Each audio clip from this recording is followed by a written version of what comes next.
He was just a boy, full of dreams, full of light. But the world didn't give him mercy. It gave him pain. Elijah served the billionaire with loyalty, cleaning floors that reflected the man's wealth, while his own reflection faded away. All he ever wanted was to make his poor parents proud again, but instead, the man he trusted, the one he called Sir, became the reason his dreams bled. He worked, prayed, endured, until one night, the mansion burned, the truth cracked open, and the boy who came from nothing was left to die in the fire he didn't start. But what if I told you the same fire that almost killed him became the fire that built him? This isn't just a story of betrayal or pain. It's a story of a heart too strong to be broken. A story where patience met purpose, where pain birthed power, and where a boy the world rejected became the man even death couldn't silence. Because sometimes God hides kings in rags until the world is ready to bow. Elijah was only 15 when life took a sharp turn and broke his world apart. His family had been doing well, not rich, but comfortable enough to afford rent, good meals, and happy evenings filled with laughter. They were 6 in number: his father, mother, 2 boys, and 2 girls. They weren't perfect, but they were happy. Then suddenly, everything changed. It started like a small crack. His father's business failed, and their savings vanished faster than they expected. One day became 1 week, 1 week became 1 month, and soon the landlord was knocking at their door. Rent was due, and the house that had once been full of laughter now echoed with silence. The fridge was empty, plates were dry, and arguments began to rise between his parents. Elijah would sit quietly beside his little sister, pretending not to hear the whispers of despair. The once cheerful aroma of his mother's cooking had been replaced by the bitter smell of worry. One hot afternoon, Elijah's father sat at the dining table, both hands on his head. His eyes looked lost. "I don't know what to do anymore," he whispered to his wife. She didn't reply. Her eyes were red from crying. It was as if the whole world had turned its back on them. They called relatives, uncles, cousins, even close family friends, but everyone had an excuse. "We're sorry, things are hard," they'd say, then disappear. Nobody wanted to help a sinking ship. Elijah's father tried everything. He borrowed, begged, even attempted to start a small roadside business. But nothing worked. The little income he got couldn't feed a family of 6, not to mention paying rent or school fees. Elijah and his siblings had to stop going to school. At first, he thought it was temporary, but days turned into weeks, and he began to realize that his education had paused indefinitely. He watched his friends walk past every morning in their neat uniforms, while he stayed home wearing the same faded shirt. "It's okay," his mother would say. "We'll find a way soon." But even she didn't sound convinced. The once lively boy who loved football and laughter began to fade into silence. Sometimes they ate once a day. Sometimes, not at all. One evening, their landlord came again, this time angrier than ever. "You have 1 week," he barked. "1 week or I throw everything out." Elijah's mother begged, holding her hands together, but the man didn't care. He slammed the door and left. That night, Elijah's father couldn't sleep. He sat outside staring into the dark street, the distant sound of generators humming. Elijah came out and sat beside him. "Papa," he said softly, "don't worry. I'll help one day." His father smiled weakly and patted his shoulder. "You're a good boy, Elijah." But deep down, the man's heart was breaking. Days later, their time was up. They had nowhere to go. Their belongings were scattered, and it felt like the whole world was watching their shame. It was during that period of confusion that fate brought Pedro into the picture. Pedro was a billionaire, wealthy, confident, and known in the neighborhood for his expensive cars and powerful presence. He came to the compound one afternoon, looking for an old friend who used to live nearby. He was stepping out of his black SUV when he noticed Elijah sitting outside, barefoot, drawing on the dusty ground with a stick. His siblings were sitting quietly beside him, and the house looked abandoned. The billionaire looked at him and asked, "Why aren't you in school, boy?" Elijah hesitated. He tried to smile, but tears welled up in his eyes. "We don't have money for school anymore," he said softly. "My daddy's business failed." His voice cracked, and he looked away quickly, embarrassed by his tears. The billionaire stared at him for a while, perhaps moved, perhaps just curious. He asked to see his parents, and Elijah led him inside. Inside, the billionaire met a family drowning in despair.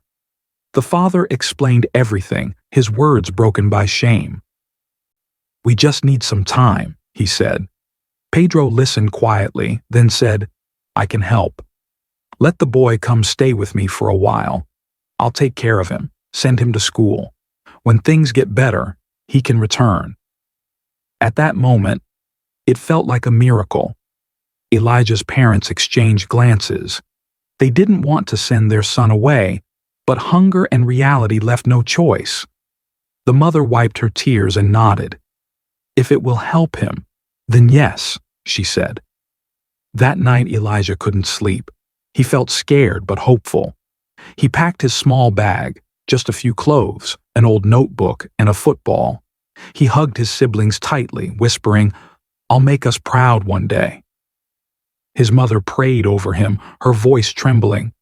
"God protect you, my son." The next morning, the billionaire came with his driver. Elijah's father helped him into the car. "Be a good boy," he said, forcing a smile.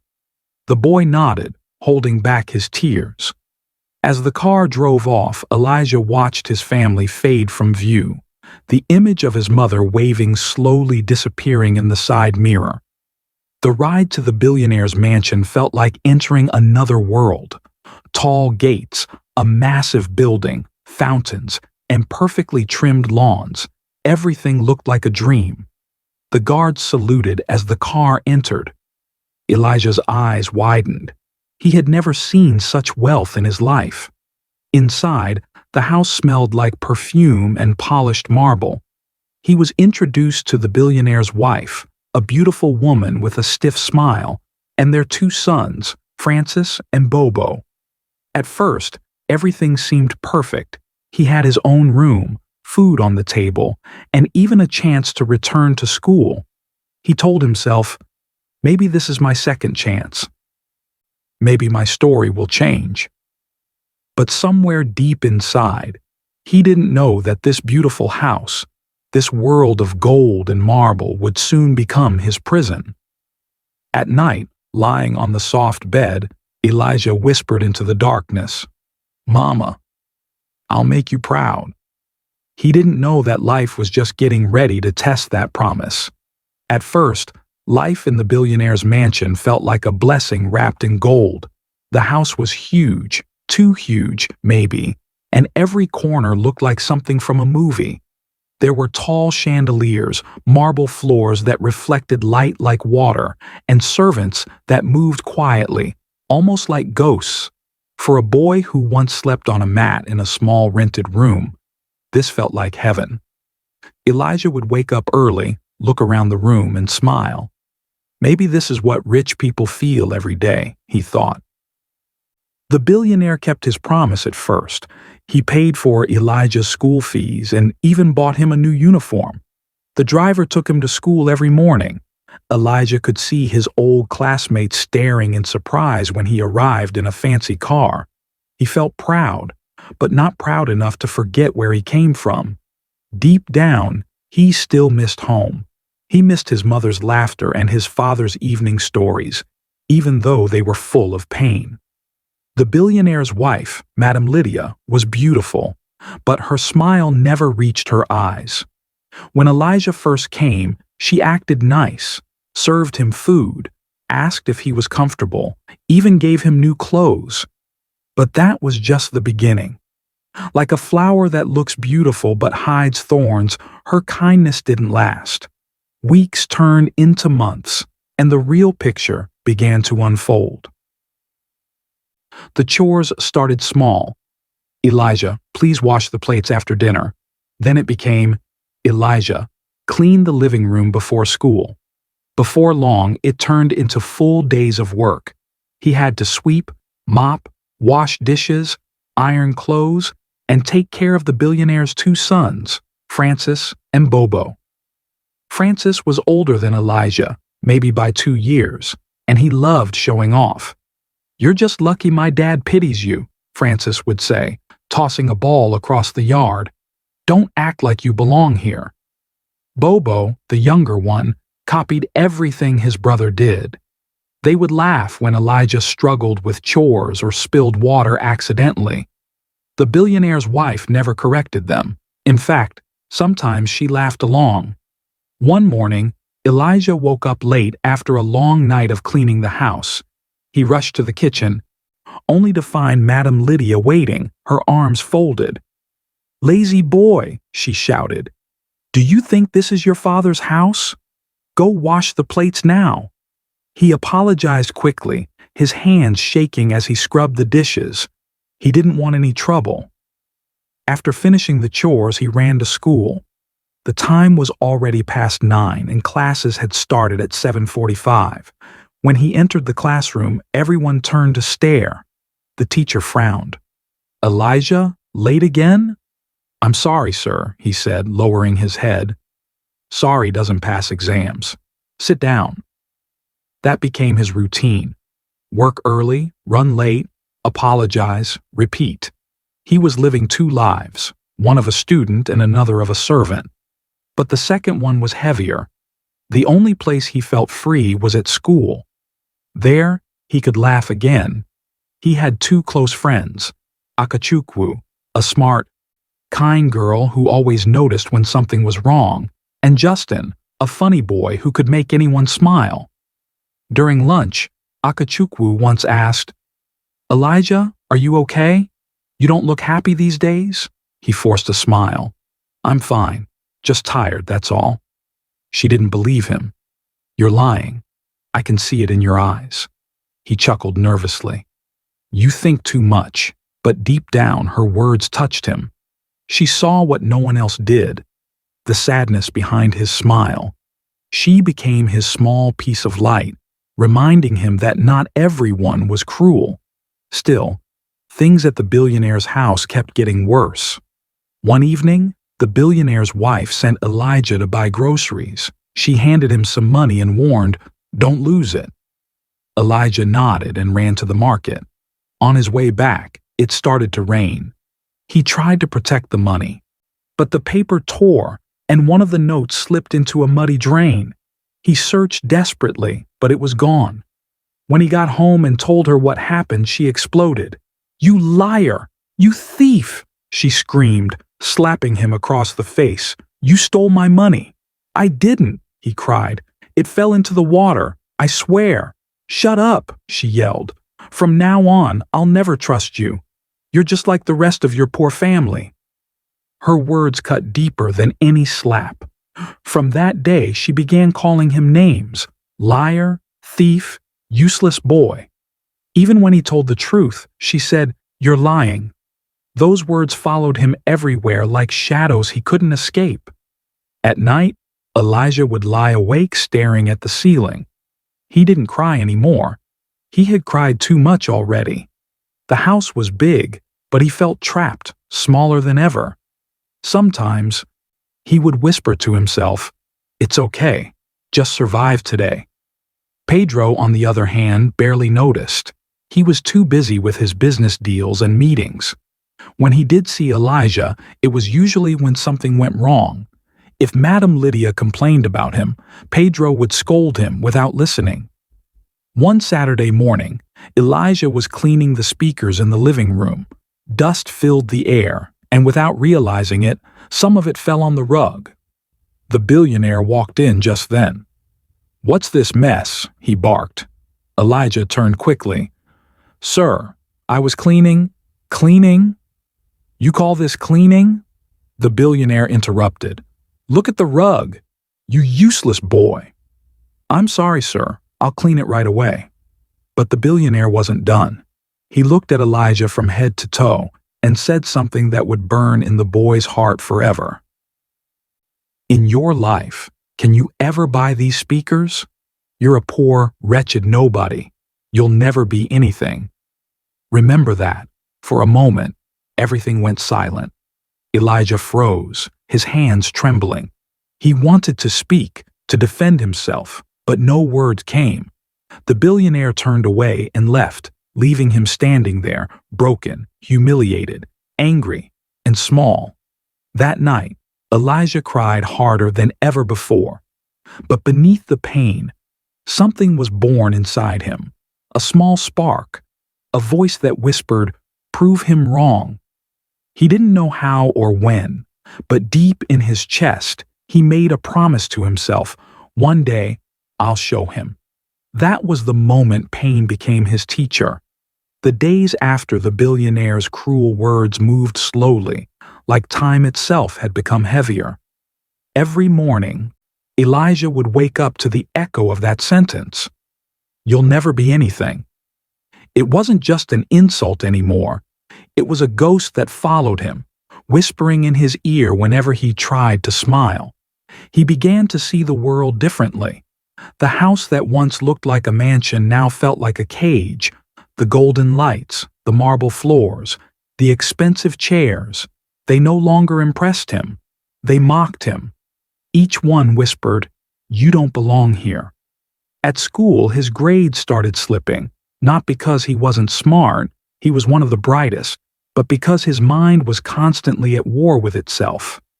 Sometimes, during class, he would stare out the window and wonder why life was so unfair, why some people had everything while others had to fight for scraps. One afternoon, during a mathematics test, Elijah froze halfway through the paper. His hand was shaking. He couldn't focus. The teacher noticed and walked up to him. "Elijah, what's wrong?" He forced a smile. "Nothing, sir." The teacher sighed. "Your eyes say otherwise." He looked down, pretending to continue writing, but inside he wanted to scream. When he got home that day, the billionaire's wife was already angry. "Where have you been?" she snapped. "School just closed, Ma." "Liar! You always have excuses." He wanted to tell her she was wrong, but what was the point? No matter what he said, she'd twist it. So he stayed quiet, washed the plates, swept the house, and went to bed hungry. But that night was different. That night, something broke. He lay on the thin mat in the small room behind the kitchen, his quarters, as Madame Lydia called it. The air was hot, and mosquitoes buzzed near his ear. He turned and whispered, "I'm tired." His eyes stung with tears. He wanted to go home, but there was no home to go to. As he stared into the darkness, the billionaire's voice came back again. "You'll never be anything." This time, Elijah sat up. He clenched his fists. "No," he whispered to himself. "No, I will be something." For the first time, his tears stopped, not because the pain had gone, but because anger had taken its place. Not the kind of anger that destroys, but the kind that pushes you to become more. That was the night the spark was born. He didn't know it yet, but those words that were meant to break him would become the very fire that forged his future. From then on, Elijah began to change. He still obeyed, still did the chores, still endured the insults, but something about him was different. He started saving the little money he got from errands. He began reading more at school, borrowing books from the library, business books, motivational books, even old newspapers about successful people. One day, his friend Akachukwu saw him reading under a mango tree after school. "You've been so quiet lately," she said. He smiled faintly. "I'm learning." "Learning what?" "How to become someone." She tilted her head, curious. "You already are someone, Elijah." He shook his head.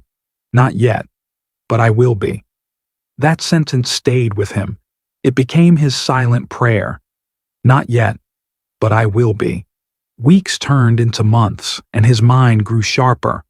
Every insult the billionaire threw at him became motivation. Every slap, every harsh word, every humiliation, it all became fuel.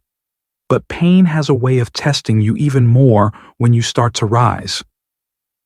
One rainy evening, Elijah was mopping the living room floor when the billionaire came home drunk. His eyes were red, his tie loose. "You," he shouted, "you didn't wash my car." "I did, sir," Elijah said softly. "Before the rain started." Pedro frowned. "Are you arguing with me?" "No, sir." But the man was already too angry to listen. He grabbed a belt from the couch and hit Elijah across the back. Once, twice, 3 times. Elijah bit his lip, refusing to cry out. "Next time, when I speak, you listen," the billionaire yelled. When it was over, Elijah walked slowly to his room, his shirt torn. He closed the door, fell to the floor, and finally let the tears flow. But this time, he didn't cry like a victim. He cried like someone making a vow. "I'll make it," he whispered. "One day. You'll see my face and wish you never said those words." The next morning, he went to school as if nothing had happened. His back still hurt, but his spirit stood taller. His teacher noticed. "Elijah, you're different today," he said. Elijah smiled faintly. "Yes, sir, I am." That spark inside him began to grow stronger. He started drawing business ideas in an old notebook.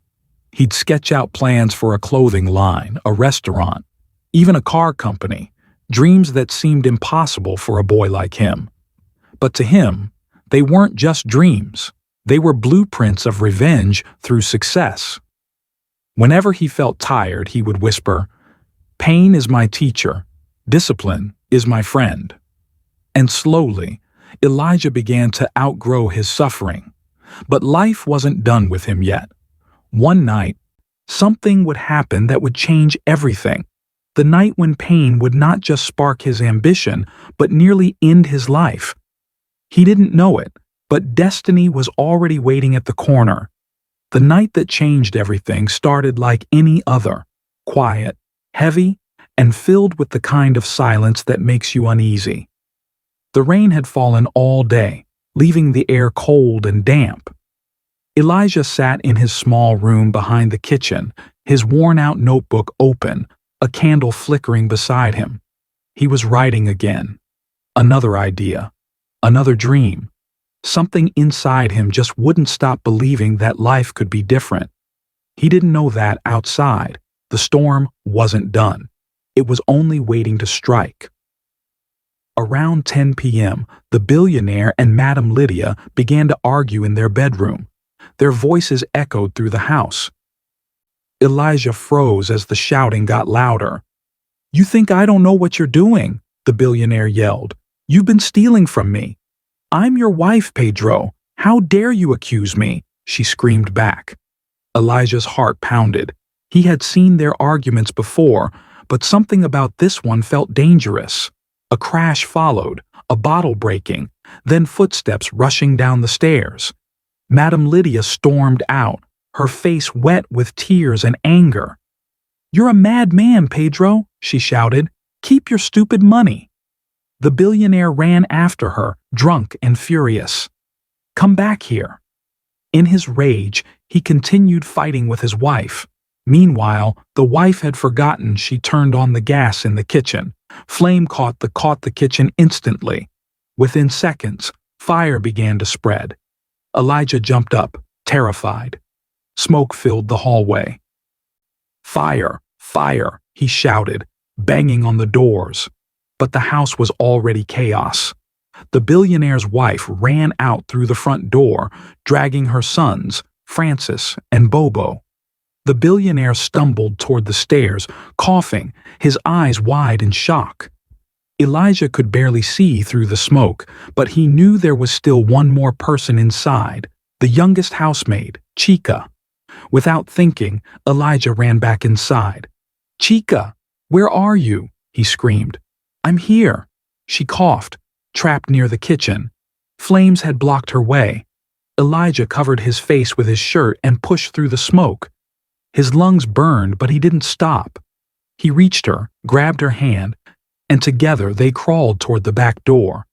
The wood was hot under his palms, and his body shook from fear, but he didn't let go. They burst out into the rain-soaked backyard, gasping for air. Behind them, the fire roared, lighting up the night sky. The billionaire stood outside, drenched, watching his mansion burn. Everything he had built, his empire, his pride, his wealth, was turning into ash. He fell to his knees, shouting in disbelief. Elijah looked at him, chest heaving. For a brief second, their eyes met through the storm. The boy and the man, the broken and the cruel. But before Elijah could even catch his breath, the billionaire's voice cut through the chaos. "This is your fault," he screamed, pointing at Elijah. "You brought this curse into my house." Elijah's jaw dropped. "What? I saved—" "Shut up!" Pedro yelled, his voice trembling with rage and fear. "You useless boy! Everything went wrong the moment you came." The words hit harder than the rain. Elijah couldn't believe it. After everything, after risking his life, Pedro still found a way to make him the villain. He turned away, tears mixing with the rain. He couldn't take it anymore. He ran. He didn't know where he was going, only that he needed to get away from the house, the pain, the people who had made his life hell. He ran for miles, through mud and water, until his legs gave out. He collapsed by the roadside, shivering, his body soaked. A truck came speeding down the road. The driver didn't see him in time. The headlights flashed, the horn blared, and then everything went black. When Elijah opened his eyes, the world was quiet. He felt warmth against his skin, like sunlight on water. The air smelled different, clean, soft. He blinked, confused. White ceiling, white walls, a fan spinning slowly above him. He was in a hospital. An old woman sat beside his bed, reading a Bible. When she saw him move, she gasped softly. "Ah, you're awake." Elijah tried to speak, but his throat was dry. "Where am I?" "You're safe, my son," the woman said gently. "A driver found you on the road 2 nights ago. You almost died." He tried to sit up, but pain shot through his ribs. The woman placed a hand on his shoulder. "Rest," she said. "You need strength first." Tears filled Elijah's eyes. For the first time in years, someone's touch felt kind. "Why did you help me?" he whispered. She smiled. "Because I saw something in you, a fighter. God doesn't save those who finish their purpose." Her words sank deep into his heart. In the days that followed, Elijah learned that the woman's name was Mama Grace. She was a widow who ran a small orphanage nearby. The driver who found him had taken him there before bringing him to the hospital. When he was strong enough to walk again, she took him in. Life in the orphanage was simple but peaceful. For the first time, Elijah felt safe. He helped Mama Grace with chores, taught younger children how to read, and went back to school. She never asked about his past. She only said, "Whatever it was, it made you strong. Don't waste the pain." Years passed. Elijah grew. The skinny boy became a young man, disciplined, sharp, and hungry for success. He studied like his life depended on it. When other kids played, he read. When others slept, he planned. He worked odd jobs, saved money, and learned skills, computers, design, marketing, anything that could help him escape poverty. By the time he was 19, he had started his first small business, designing logos and flyers on an old laptop someone had donated. Every night, before sleeping, he would whisper, "Pain taught me, grace saved me." He no longer hated the billionaire.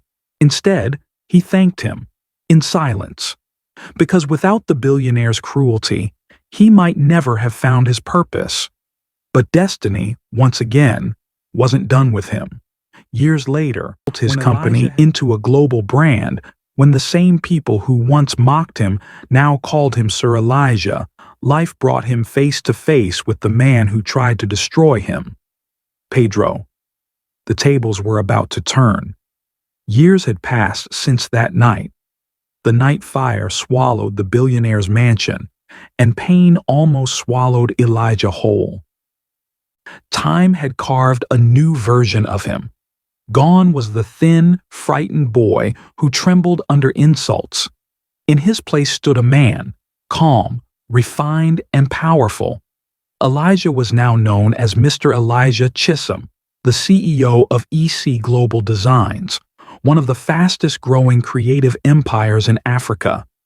His designs told stories, his brand inspired nations, and his name carried a weight that made people stand taller when they said it. But behind that calm face still lived a memory, a scar that never faded. Pain hadn't broken him. It had built him. He had offices in Lagos, London, and Dubai. He had everything he once prayed for: wealth, influence, and respect.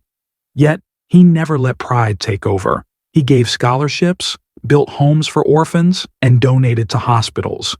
To him, success without compassion was just another kind of poverty. Still, fate has a strange sense of timing.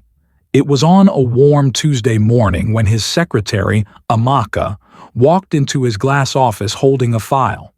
"Sir, we've got a proposal request from a new company," she said. Elijah glanced up from his laptop. "Which company?" "It's called Pedro and Sons Construction Limited." The name hit him like a wave. He froze. Amaka noticed. "Sir, should I reject the proposal?" He smiled faintly. "No. Schedule a meeting." That night, Elijah couldn't sleep. He sat by his balcony, looking out at the city lights. The memory of Pedro's words came back, echoing softly. "You'll never be anything." He whispered to himself, "Let's see if he'll recognize me." The meeting was set for Friday morning. The boardroom smelled of fresh coffee and leather. Elijah sat at the head of the table dressed in a tailored navy suit, his gold wristwatch glinting under the light. His aura was quiet power, calm, commanding, unshakable. The door opened. A man walked in, older, thinner, his once bold face now marked with lines of regret and struggle. It was the billionaire. Behind him was a young man, Francis, his son. Elijah's eyes locked on the billionaire's. For a second, time froze. The man who once called him useless was now standing before him, hat in hand. The billionaire cleared his throat. "Good morning, sir. I'm Mr. Pedro Agu. It's an honor to finally meet the CEO himself." Elijah smiled slightly. "Good morning, Mr. Pedro. Please have a seat." The billionaire sat down, unaware of the storm that was quietly watching him. He began explaining the proposal, how his company had been struggling after a series of failed contracts, how this deal could save his business. His voice trembled with desperation. When he finished, Elijah leaned back, studying him. The silence stretched. Then, softly, he said, "Tell me, Mr. Pedro, do you remember a boy named Elijah?" The billionaire blinked. "Elijah?" He frowned, searching his memory. "There were many Elijah." He stopped mid-sentence. His eyes widened. The realization hit like lightning. "No, it can't be," he whispered. Elijah smiled gently. "It's me. The boy you said would never become anything." Pedro's lips parted, but no words came. His face turned pale. I didn't mean..." Elijah raised a hand. "It's okay." For a long moment, the room was silent. Even the air seemed to pause. Then Elijah spoke again, his tone calm but deep. "You see, life is strange. The same people you look down on today might be the very people you'll need tomorrow." The billionaire swallowed hard, shame clouding his eyes. Elijah, I was a different man then. I'm sorry for everything. I lost everything after that night. My house, my wealth, my peace. Elijah looked at him, his expression unreadable. Maybe you didn't lose it, he said softly. Maybe life was trying to teach you what money couldn't. Tears filled the billionaire's eyes. For the first time, he looked smaller, not because of his poverty, but because of his guilt. Elijah stood up, walked around the table, and stopped beside him. Everyone in the room watched in silence.